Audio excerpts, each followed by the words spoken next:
What's up, y'all? It's the Trout Man here, and today we're going to be talking about how to really catch fish in the wintertime and things you can do to really boost your chances of pulling them out the water. The cold keeps a lot of people inside, but not us, not me. We're going to get out there. We're going to keep catching fish. Tip number one for me is you always want to fish during the warmest part of the day. Not only is this better for you because it's not so cold outside, but the fish also like that warmer weather. When the days are shorter, usually it's between, my opinion, noon to 3 is when I see the most success. You'd be surprised, but even a 1 to 2 degree change in temperature can really activate the trout and bite just like that. And a lot of times people don't realize it. Sometimes you pull 15, 20 fish out of one hole in the wintertime because nobody else is out there. The fish are still kind of unused to that pressure, and you can just feast all day. Tip number two, I would say think really small when it comes to your flies. Definitely size 18 to 24. You want to do things like midges. Avoid anything bigger than that, really. I like the Gasolina fly. I think that's a really good one. Any really variation of midge, particularly the zebra midge. Fish it as a bottom fly, deadly year-round, particularly in the wintertime. I'd say a gray or olive RS2, again, those small sizes, 18 to 24. Pheasant tail nymphs, always good. They're year-round. They imitate a lot of bugs. It's a classic. They're tried and true. WD-40s, again, size 18, 24 are really good. Hare's ears, really good. They work best a little bit deeper. We just kind of add some weight on there if you want to. And then for the dry flies, the only ones I really recommend is a Griffith's gnat and a blue-winged olive. Again, both those 18, 24, really small sizes.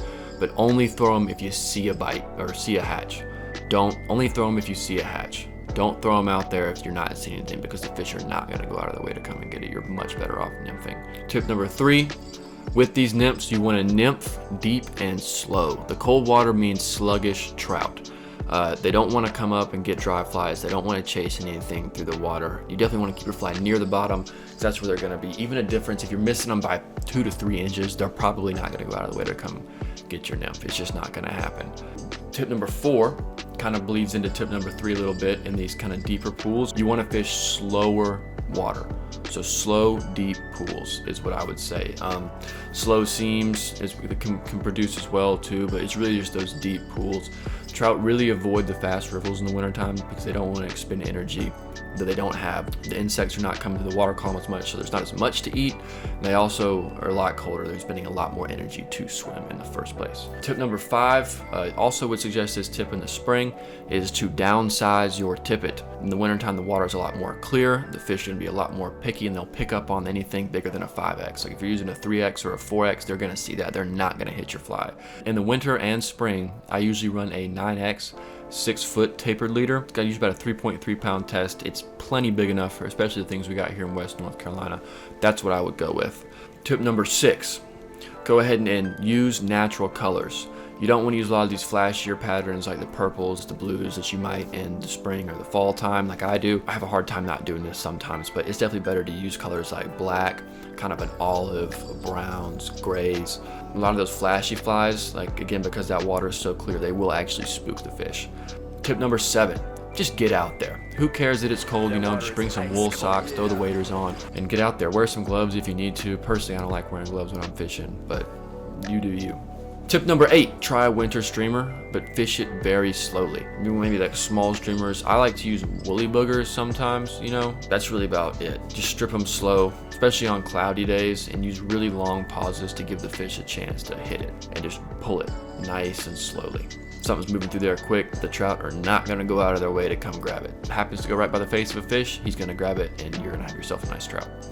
Tip number 9, be stealthy and be patient.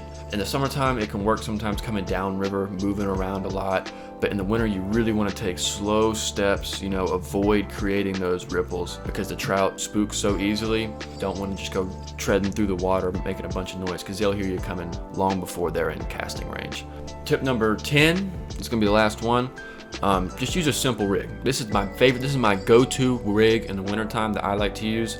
I call it an indicator nymph rig. So the top fly, you're going to want to use a pheasant tail or a hare's ear, something like that. The bottom fly is a zebra midge, something a little smaller just to drag right along the bottom of the ground. You definitely want to use a 6X fluoro tippet, you know, on top of that 6X tapered leader we were talking about earlier. Usually I like to connect them up with just one of those little eyelets, one of those little dark metal rings. Fish don't tend to pick up on them, and as opposed to having to cut your leader, you can just keep applying new tippet to it. There's no need to tie blood knots, no need to tie two fisherman's knots. Super simple. And when you're going to want to use your indicator to give it just enough depth to kind of nick the bottom. So I heard somebody say to me a long time ago, if you're not catching the bottom ever, you're not deep enough. You know, obviously you don't want to be catching every time, but it's okay every third, fourth, maybe fifth cast. That's fine. That means you're right where you want to be. It means you're right where the fish are. All right, so those are my 10 winter fly fishing tips. Let me know if you have anything else you'd like to add in the comments section. Let me know if you think I missed anything. Let me know if you think I'm wrong. Personally, these are just things that work for me, things that I like to do, things that I find are really good. They help me catch fish in the winter. As you can see with some of the clips here, we pulled those out about 2 days ago, actually, I think, as the time is being recorded. Yeah, go ahead and subscribe and hit that notification button for more tips like this. Here next week or so, I'm going to be making a video about my winter fly box, what I use to catch flies in the wintertime, so I can really extend my season out of these cold months and have fun fishing these West North Carolina streams. All right, Trout Man out.